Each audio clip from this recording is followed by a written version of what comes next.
बिस्मिल्लाहिर्रहमानिर्रहीम। अस्सलाम वालेकुम। मैं हूं रज़ा मेकन, आप देख रहे हैं IR के न्यूज़। आइए जानते हैं कुछ अहम अपडेट सदीक जान साहब से।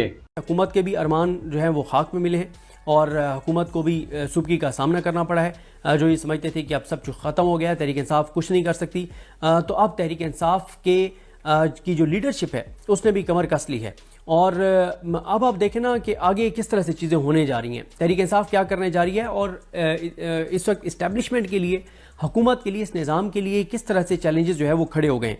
और इससे ये चीज़ें जो ओवरऑल आपके सामने रख रहा हूँ, इससे आपको अंदाज़ा होगा कि कितना मुश्किल टाइम जो है इस निज़ाम के लिए जो है वो शुरू हो चुका है। और अगर तहरीक इंसाफ ने मोमेंटम पकड़ लिया और इस जो कल वाला मोमेंटम है इसको बरकरार रखा और चीज़ें थोड़ी सी आगे बढ़ा दी एग्रेसिव अंदाज में, तो इस निज़ाम के लिए खासी मुश्किलात जो हैं वो खड़ी हो जाएंगी। ये बात मैं क्यों कह रहा हूँ, क्योंकि सबसे पहले आप बलूचिस्तान में देख लें। बलूचिस्तान में जो एक तो दहशतगर्दी के हालात हैं, सिक्योरिटी की सिचुएशन है। जाफर एक्सप्रेस जैसा वाक़या हुआ, उसके बाद नोशकी में वाक़या हुआ, उसके बाद जो दीगर वाक़यात हैं, एक दहशतगर्दी की बहुत बड़ी लहर है और एक तरफ दहशतगर्दी है, दूसरी तरफ आप देख रहे हैं कि डॉक्टर मारंग बलोच के हक़ में जो है वो एहतजाज हो रहा है। अख्तर मिंगल साहब का जो है वो धरना चल रहा है, उस धरने में तहरीक इंसाफ के लोग गए, सलमान राजा साहब वगैरह, अल्लामा राजा नासिर अब्बास गए, साहबजादा हामिद रज़ा गए और पूरा इस वक्त बलूचिस्तान के अंदर एक पूरा बलूचिस्तान ही हमें इस राह पर एहतजाज नज़र आता है। एक ऐसे टाइम के ऊपर जब पहले बलूचिस्तान में जो है वो एक धरना चल रहा है, एहतजाज चल रहे हैं, सूरत हाल काफ़ी कशीदा नज़र आ रही है और हुकूमत के पास उसका कोई पॉलिटिकल हल नज़र नहीं आता। और हल हो भी कैसे सकता है? अब सरफराज बुकटी साहब जो फॉर्म 47 के वज़ीर आला हैं, वो कैसे लोगों पर एतमाद कर सकते हैं, कैसे वो लोगों से बात कर सकते हैं? फिर आप देखें कि जिनको यहाँ पे हमारे यहाँ बड़ा बनाया जाता है, बलूचिस्तान का बनाया जाता है, वो है नहीं, बड़ा बनाया जाता है। सादिक संजरानी साहब, क्या उनके अंदर इस वक्त ये ताकत है कि वो किसी ज़िले के अंदर चले जाएं, बलूचिस्तान के लोगों में जाके और बैठे लोगों से बात करें? सवाल ही पैदा नहीं होता। अनवरुल्लाह काकड़ साहब निगरान वज़ीर आज़म बनाया गया, क्या उनके अंदर ये है कि वो लोगों को जाके, बलूचिस्तान के लोगों को फेस कर सकें? कहीं पे जाके किसी चौक चौराहे पे बगैर बहुत बड़ी सिक्योरिटी के वो वहाँ पे चाय का कप पी सकें? नहीं हो सकता। काजी फायजी साहब चीफ जस्टिस पाकिस्तान रहा, क्या वो जा सकता है वहाँ लोगों के पास? यहाँ पे तो वो चला गया था, वहाँ पे वो चर्च वाला जब वाक़या हुआ था उधर, तो बलूचिस्तान में वो जा सकता है? नहीं जा सकता। फिर अभी देखे जमाल खान मदोखेल साहब और नईम अख्तर अफगान साहब, हाशिम काकर साहब, ये 3 जज हैं बलूचिस्तान से। काजी फायजी साहब के ये दोस्तों में शुमार होते हैं, उनके ग्रुप में शुमार होते हैं ये तीनों जजेस। क्या इन जजेस इन तीनों को भेज दें तो क्या बलूचिस्तान के 100 लोग भी इन पर एतमाद करने को तैयार हैं कि ये 100 लोगों को कह दें कि हम गारंटी देते हैं नून लीग की, शरीफ खानदान की, शहबाज शरीफ की, कि अब उनकी पॉलिसीज़ आपके साथ ठीक होंगी, आप अभी प्रोटेस्ट ना करें, आप जो है वो टाइम दें इनको? क्या लोग इनको टाइम देने को तैयार हैं, इनकी बात मानने को तैयार हैं? ये जो 3 जज इस वक्त सुप्रीम कोर्ट के अंदर बैठे हुए हैं बलूचिस्तान से, नहीं। तो इसका मतलब यह है कि हमने बलूचिस्तान के अंदर उन लोगों को हमने बड़ा बनाया या आगे लाए जो असल में बलूचिस्तान के नुमाइंदे नहीं हैं, जो जिनको बलूचिस्तान के लोग ऑन नहीं करते कि ये हमारे लोग हैं, ये हमारे बड़े। अच्छा, बलूचिस्तान, हाँ, फिर इस दौरान अभी आपने कल ट्वीट देख लिया महमूद खान चकजई साहब का, ये जो मिनरल्स वाला मामला है, देखें मिनरल्स वाला जो मामला है ना, पाकिस्तान तरक्की करे, कौन सा पाकिस्तानी नहीं चाहता? जो भी चीज़ पाकिस्तान के हक में हो रही होगी, कौन सा पाकिस्तानी जो उसको सपोर्ट नहीं करना चाहता, जो सपोर्ट नहीं करता, जो खुश नहीं होता, जो नहीं चाहता कि पाकिस्तान के लोगों को रोज़गार मिले? लेकिन मसला यह है कि ये जो मौजूदा हुकूमत है, ये जो निज़ाम है, जो अवाम के वोटों से नहीं आया, लोग इन पर इतनी बदएतमादी करते हैं कि जो बात ये करते हैं लोग उसके अगेंस्ट हो जाते हैं। अगर ये बात दुरुस्त भी हो कि कल जो कॉन्फ्रेंस हुई है वो वाकई बहुत बड़ी कॉन्फ्रेंस थी, वो बहुत बड़ी इन्वेस्टमेंट आ रही थी, लेकिन इनके ऊपर बदएतमादी बहुत ज़्यादा है क्योंकि ये हर चीज़ को खुफिया रखते हैं, ये हर चीज़ में करप्शन करते हैं, हर चीज़ में लूट मार करते हैं, इनके ऊपर लोगों को एतमाद नहीं।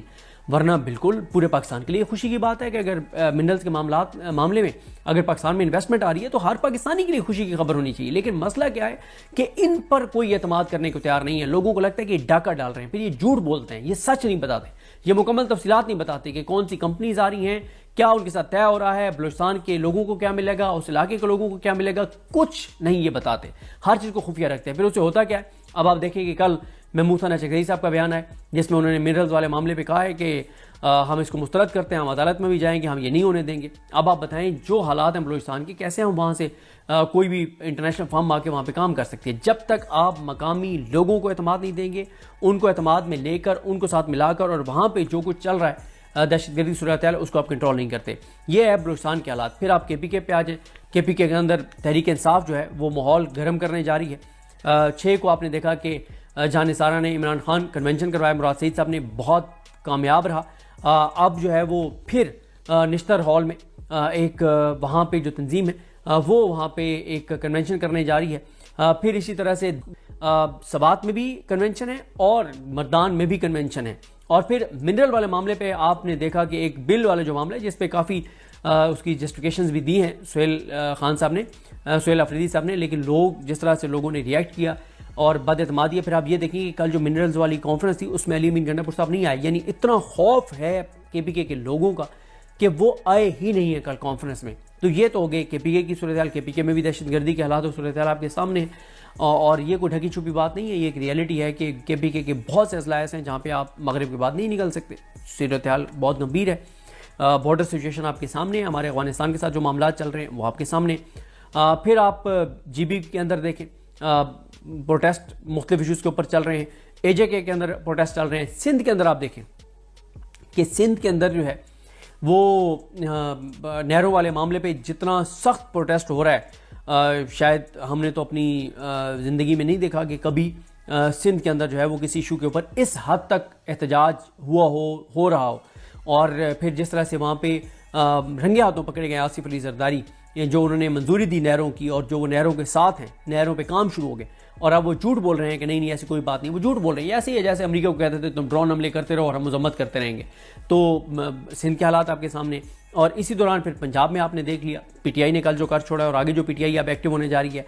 इसी तरह से मौलाना फजलुर रहमान है, तो वो आप देखेंगे कि वो अपने तौर पर एहतजाजी चीज़ें जो हैं वो शुरू कर रहे हैं, जल्द से शुरू कर रहे हैं। MWM PTI के साथ खड़ी है। असम्बलियों के जब भी इजलास होंगे उसमें आपको काफ़ी जो है वो एग्रेसिव चीज़ें नजर आएंगी। और अगर इस दौरान जो जजेस हैं, जो आज़ाद जजेस हैं, जो अपने हलफ से वफा करने वाले हैं, जैसे सुप्रीम कोर्ट ऑफ पाकिस्तान में मंसूर अली शाह साहब हैं, मुनीब अख्तर साहब हैं, अतर मिनल्ला साहब हैं, शाहिद वहीद साहब हैं, अकील अब्बासी साहब हैं, आयशा मलिक साहबा हैं, या दीगर जो जजेस हैं सुप्रीम कोर्ट के अंदर जो अपने हलफ से वफा करने वाले हैं, इस्लामाबाद हाई कोर्ट में जो अपने हलफ से वफा करने वाले हैं, चाहे वो मोहसिन तरक्यानी साहब हैं, जहांगीरी साहब हैं, सरदार इजाज इसा खान साहब हैं, समर रिफत इम्तियाज़ साहबा हैं, बाबर सतार साहब हैं, या लाहौर हाई कोर्ट में शाहिद करीम साहब हैं, आसिम हफीज़ साहब हैं, और एक लंबी लिस्ट है लाहौर हाई कोर्ट में जो आज़ाद जजेस हैं जो अपने हलफ से वफा करने वाले हैं। अगर ये तमाम जजेस भी एक्टिव हो गए कि ये निज़ाम क्योंकि इतनी जगहों पे फंस गया है चीज़ों में, तो हमें भी थोड़ा सा अपना हिस्सा डालना चाहिए पाकिस्तान के लिए। अगर ये जजेस भी एक्टिव हो गए, ये भी कुछ चीज़ें करने लग गए, तो इस निज़ाम के लिए खासी मुश्किलात जो हैं वो बढ़ जाएंगी फिर। और आप देख लें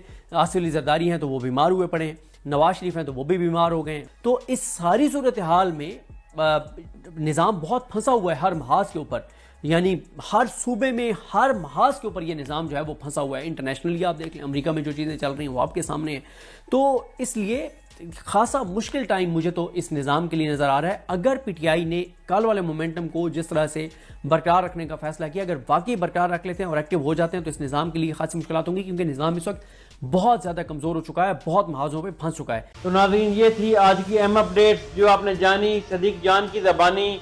इसी के साथ अपने मेज़बान रज़ा मेकन को इजाज़त दीजिए। अल्लाह हाफिज़। पाकिस्तान जिंदाबाद।